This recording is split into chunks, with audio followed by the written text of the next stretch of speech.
what's up, Roxstars? It's Rox, and I'm coming to you today with a review for Love and Hip Hop ATL Season 4, Episode 16. So, one thing before we get started, I want to say it before I forget. You guys, once I get rolling on these videos, I forget everything else I'm supposed to talk about. But you guys know that Roxanne is booked with a DT on the end in September. I also have the Dallas event. You guys know I'm going to be down there for the Sheer Lux Beauty event. I was told that the Lux Life Dallas event is having a flash sale. Okay, so you guys can actually get $10 off of your tickets to the event.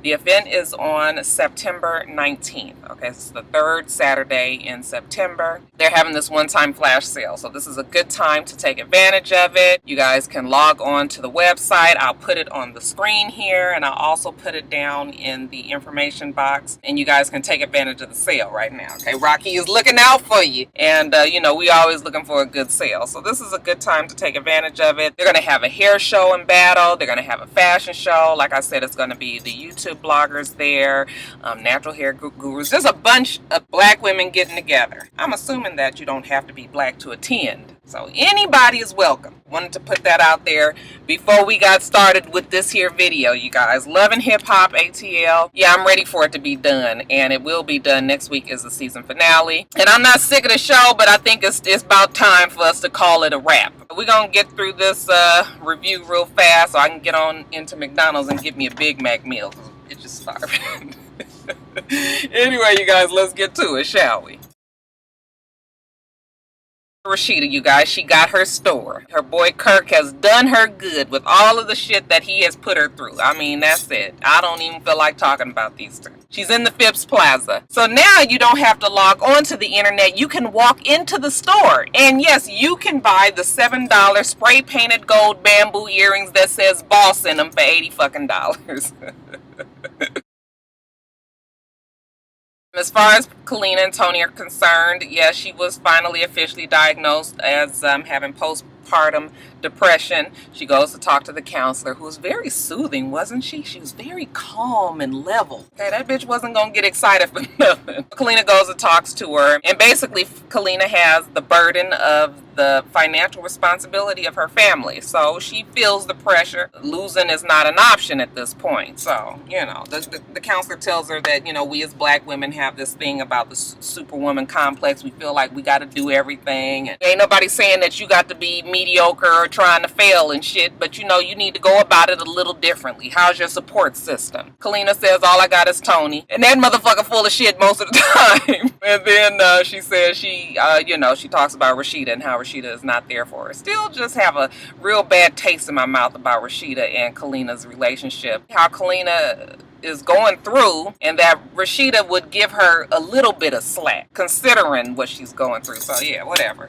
She says Rashidah ain't there no more. It's just her, you know, her husband, and Tony makes a vow that he's going to be a little bit more supportive than he has been in the past. He didn't realize that she was doing all the fucking work. So that's it with Kalina and them. I hope, you know, hopefully she's gone feeling back to her normal self again, and she can get some hit music out, because the girl is really talented, and I did love her in Dirty Money. Good luck to you, Kalina and Tony.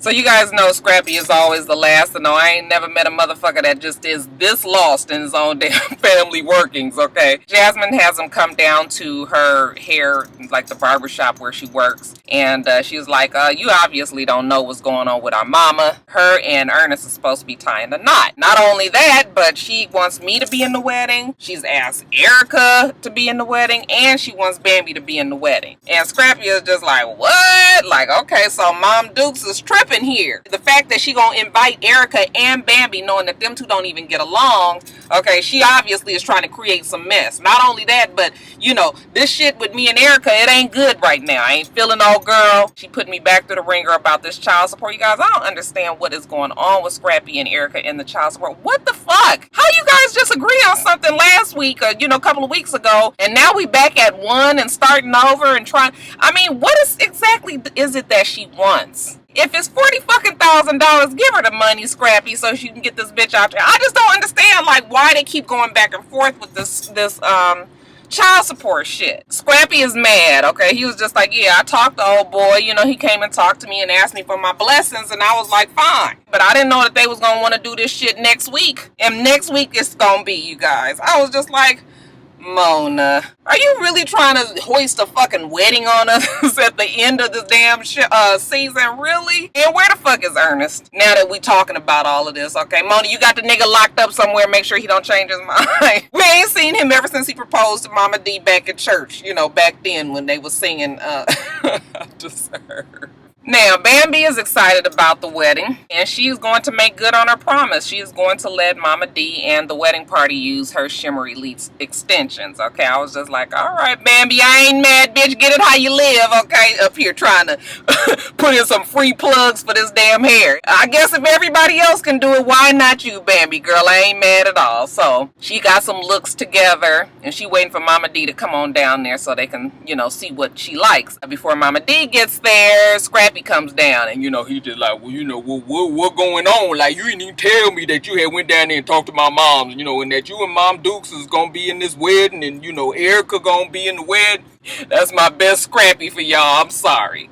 Bambi was just like, look, I didn't know your own damn mama didn't tell you that she was getting married. I thought you already knew. As far as the shit that goes on with you and Erica, yeah, I learned a long time ago to just mind my own fucking business, because whenever we talk about you and Erica, it always ends us in a fight. So I'm just going to stay out of that. Now, in the middle of them talking about it, then in walks Mom Dukes, and she was just like, oh, looky, who's been playing hooky from the palace. She ain't talked to Scrappy in quite some time, so she hasn't had a chance to tell him that she's getting married. He was like, bitch, there's a phone that you can call me at. Ma, it's too soon, too much, too soon, too fast.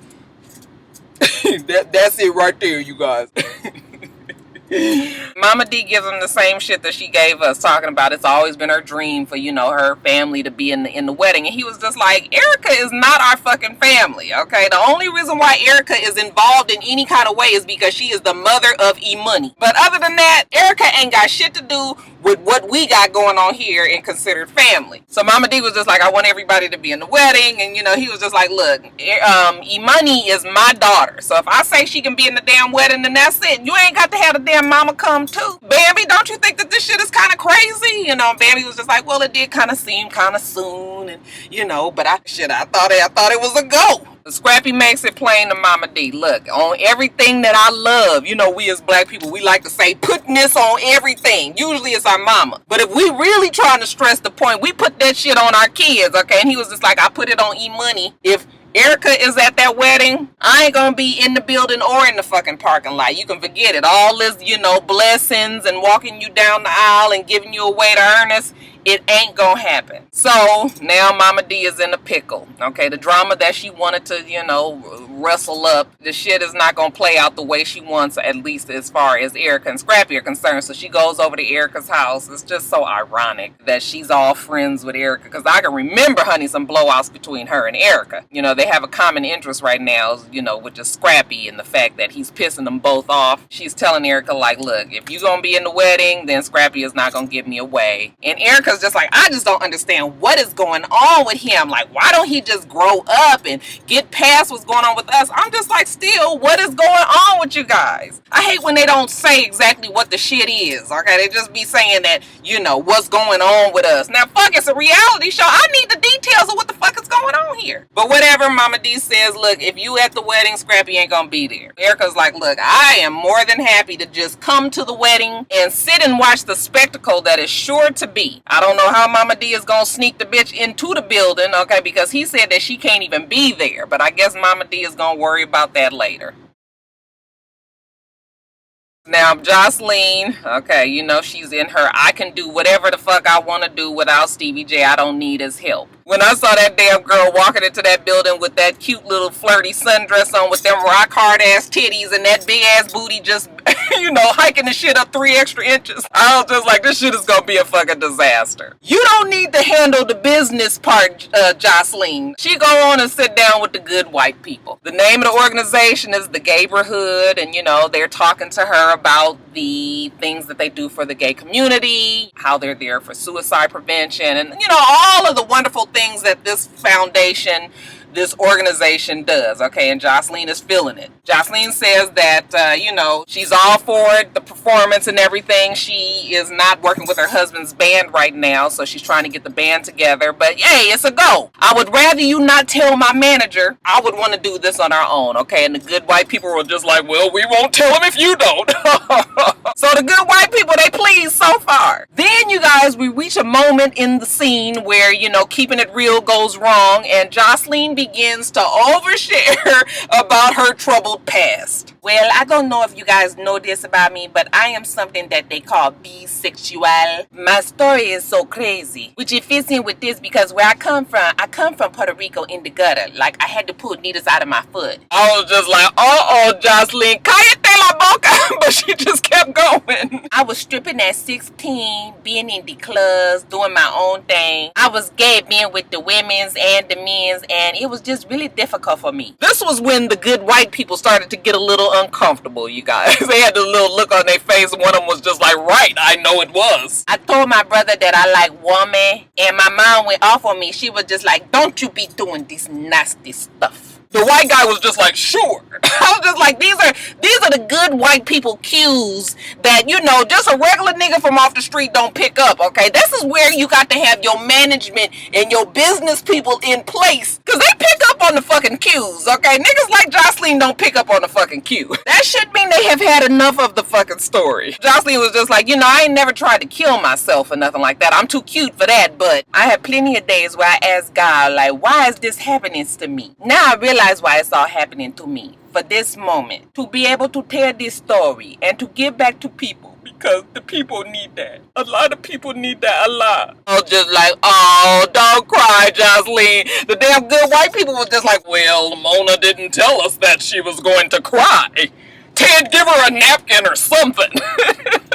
But whatever, Joseline says she's just glad to be there. She's glad to help. She's found her purpose, you guys. God bless Joseline. Now, Stevie J gets the fellas together. They going fishing. And you know what the fellas usually do. They commiserate on their women issues.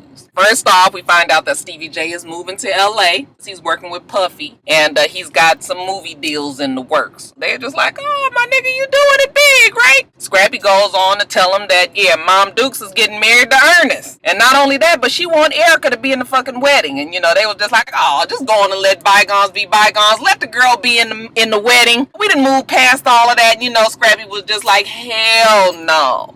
To the no. Then Kirk tells him that, you know, he did good and went and rented out a space at Phipps Plaza for Rashidah to open her store. I want you guys all to come to the grand opening. Tony tells us that his baby girl finally went to the counselor and, you know, she got postpartum, but you know what? Things is looking up. Then we full circle it back to Stevie J. What's going on with you and Joseline? Stevie J lets him know that she seemed to be working behind his back with some other people, you know, and just so happens that Scrappy, you know, pulls up an Instagram post of Joseline in a picture with one of Stevie's homeboys, that, you know, a writing partner of his, somebody named Lowe or some shit like that. Tony tells him that she's supposed to be performing at the Gayborhood Fest, and Stevie J, you know, that nigga gets pissed. He got to put the pimp hand down. Obviously, he didn't do it strong enough before, okay, but he don't let the men know that. And never lose your cool in front of your homeboys. But he got it in his mind that he got to set Joseline straight. Joseline, okay, because she knows that she can't really get too far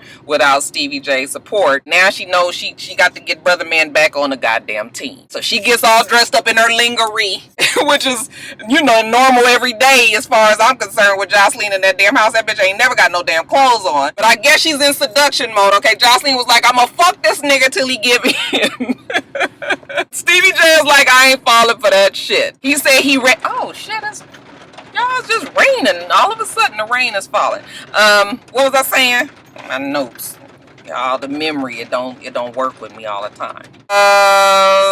He ain't falling for it. You can come up here with them rock hard titties and that big ass if you want to. I know your ass has been working with people that I know. You lied to me and said that you didn't. And she was just like, I don't know what you're talking about. You ain't working with my boy Lowe? I was out fishing with the fellas the other day and they let me know all about what you've been doing. Aren't you supposed to be catching fishes? Why is y'all gossiping about a bad bitch? Y'all not bitches. But that's okay, Stevie. Now I'm glad that they told you that I was working in the studio with someone you know. Stevie J was like, so you've been working with these square ass niggas? And she was just like, well, you keep on working with these local ass bitches. I'm trying to figure out why Joseline thinks that she's anything but local.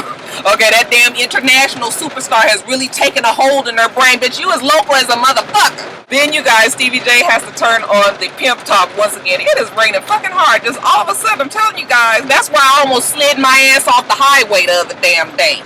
This fucking weather in Atlanta. I promise you.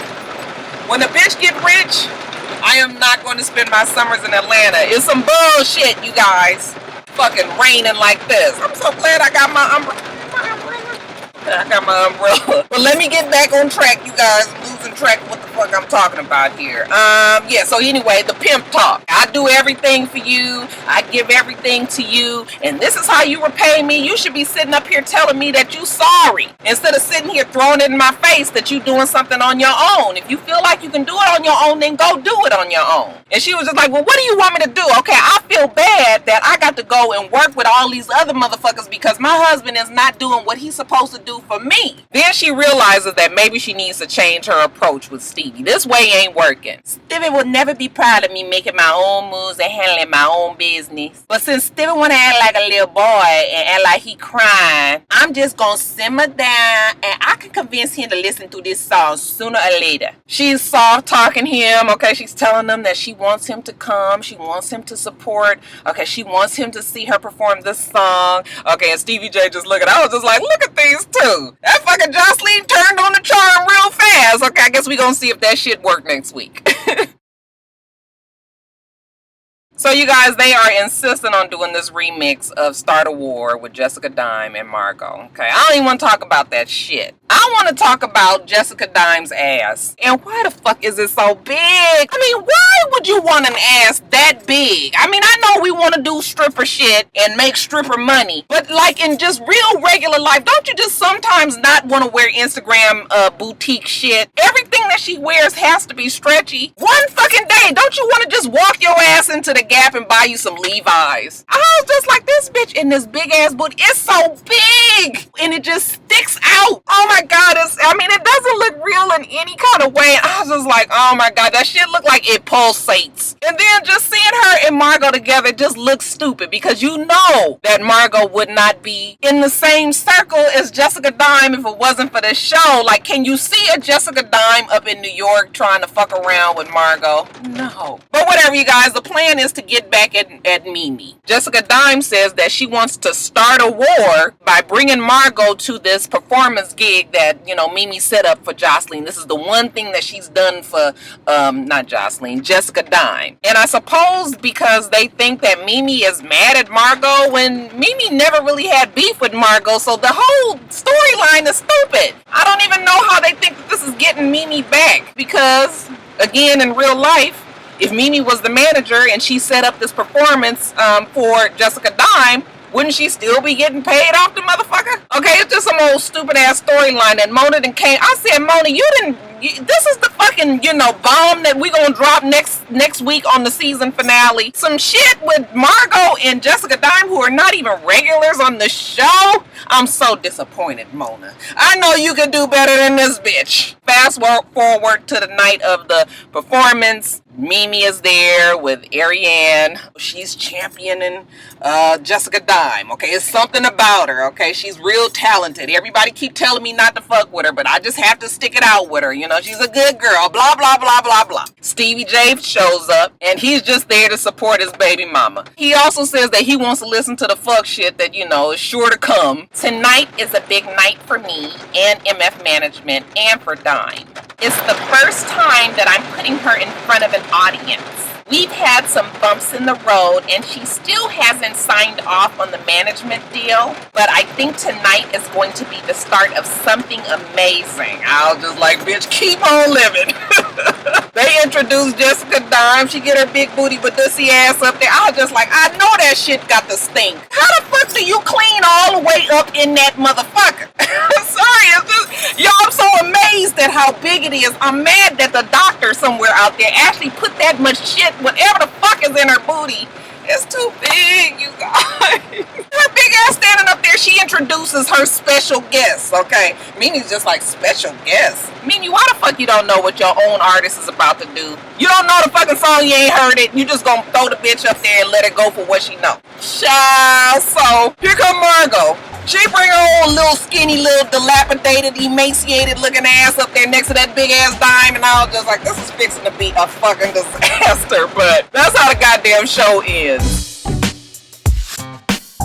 Roxstars, let me get off of here. Make sure that you rate, comment, and subscribe to the channel. I'm Itsrox. The channel is for Itsrox. Everything else I do will be in the bottom bar. Alright? Alright, so I hope that you have a wonderful, wonderful rest of your day. And I plan on doing the same. Until next time, Roxstars. Bye.